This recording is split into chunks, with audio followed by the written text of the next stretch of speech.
Underground, Uganda is sitting on 1.6 billion barrels of oil. Above ground, it's sitting on a deadline. On this show today, we go deep into the heart of Uganda's oil story, not just to see how to get it out, but ask if we are ready for what happens when it finally flows. Welcome to Uganda Sport. My name is Beatrice Pimer. Uganda Sport streams on YouTube, and we are on all social media platforms. Uganda Sport.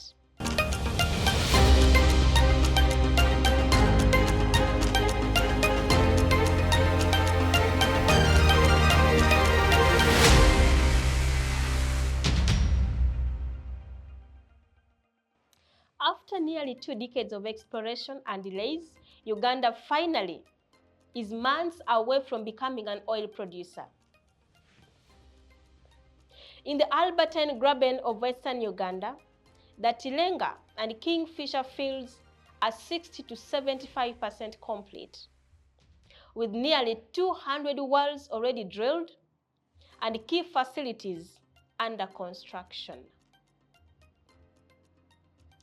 To get that oil to market, Uganda and Tanzania are building a 1,443-kilometer East African crude oil pipeline with 75% already built. This will help carry heated crude oil from Hoima to Tanga port. First oil in Uganda is targeted for July 2026 with 1.65 billion barrels of recoverable reserves waiting underground. Alongside the pipeline, Uganda is pushing for a more local value through a planned 60,000 barrel per day refinery at Kabalega, and the government says the goal is no longer just about fast oil.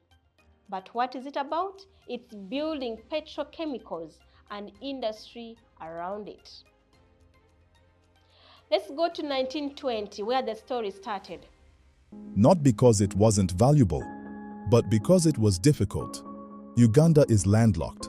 The crude is heavy and waxy, and the infrastructure needed to extract it simply didn't exist. So the country waited, planned, negotiated, designed, until now.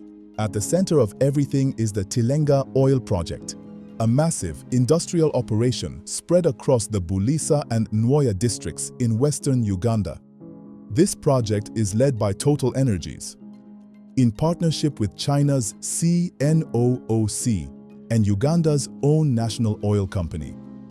Together, they are developing 6 major oil fields, and at full capacity, Tilenga is expected to produce around 190,000 barrels of oil per day. That's enough to turn Uganda into a significant oil producer almost overnight. Oil seepages in the Albertine Graben were documented as early as 1925 by government geologist Edward Wayland. Shell and other companies drilled shallow wells between 1936 to 1956. Let's drop down to 2006, where we are seeing the breakthrough. Heritage Oil and Tallow made the first commercial discovery in the Lake Albert Basin. That kicked off Uganda's modern oil era. Reserves were later estimated at 6.5 billion barrels underground, with 1.65 billion recoverable. Come to 2010, where we see Tallow selling all the old stakes to Total and Sinok. There were bribery scandals involving ministers, fights over the size of the refinery, and a long debate over whether to pipe oil through Kenya or Tanzania. So what did Uganda do? Uganda eventually chose Tanzania, and that became the East African crude oil pipeline. We go to 2020, where we are moving towards production. Licenses were granted, land was acquired, and construction started on Tilenga, Kingfisher, and the EACOP pipeline. That was 2020.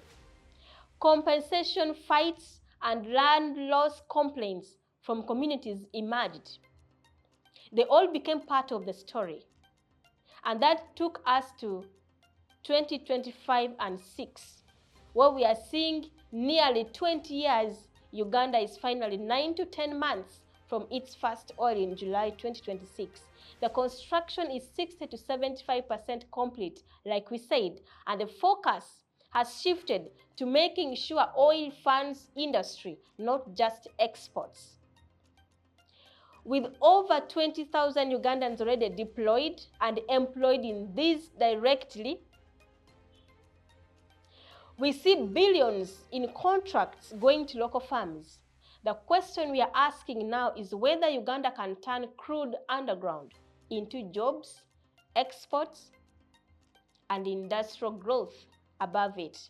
Is that possible for Uganda?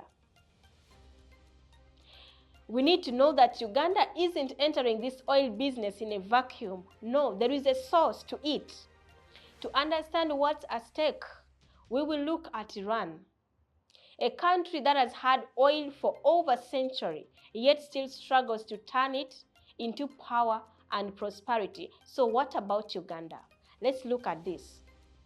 Iran has 100 times more oil than Uganda, but sanctions and politics have kept much of it trapped underground.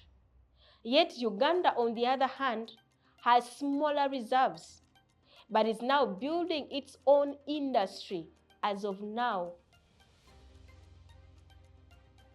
So why do we compare the two? We do compare them not because they are alike. We do this because they show two different traps. Iran's trap of too much oil and too many enemies, and Uganda's trap of too little time and too much to prove. And we are asking, can Uganda avoid Iran's fate and turn its first barrels into lasting development? Iran has been pumping oil since 1908. It sits on 208 billion barrels of reserves, with 12% of the world's total. But decades of sanctions, underinvestment, and politics have cut its production. It sells oil through shallow fleet, often to China, at discounts. The story is huge reserves, but geopolitics and sanctions keep choking output. That is in Iran. When we come back to Uganda, the new kid just coming up online, Uganda's first 0.65 billion barrels is tiny compared to Iran. But Uganda has no sanctions, no legacy infrastructure, and is building everything from scratch as of 2025. But the challenge isn't geopolitics, it's getting Itilenga, Kingfisher, and Eco pipeline finished on time and cheap enough to complete. That is Uganda's challenge. Let's look at the relations between Uganda and Iran. We talk about that export route. What's happening there? Iran simply can't use the normal global market easily, whereas Uganda has to use the ECOP to Tanga port to reach market. What does that mean? It simply means both are fighting pipeline and port politics. Let's drop down to local value, where we see Iran. Iran tried for years to build refineries and petrochemicals to keep value at home. And what is Uganda doing, on the other hand? Uganda is trying to copy that playbook with the 60,000 PBD refinery.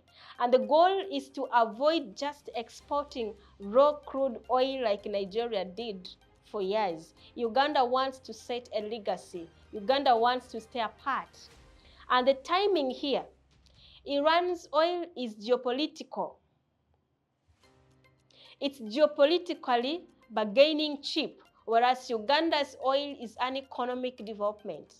The government is pitching it as the money to industrialize before the world shifts too far from fossil fuel. In all this, if we sum it up for you, this is what we say. Iran shows what happens when you have oil but can't move it freely. Whereas Uganda shows what happens when you finally get to move the oil, but you're racing against a global energy. One country's problem is sanctions, but the other's problem is the clock. That is Uganda and Iran for you. Thank you so much for watching Uganda Sport. My name is Beatrice Pimer. Uganda Sport streams only on YouTube, but you can also follow us on Facebook, TikTok, Instagram, and X at Uganda Sport. Thank you so much again for being part of today's episode. God bless you.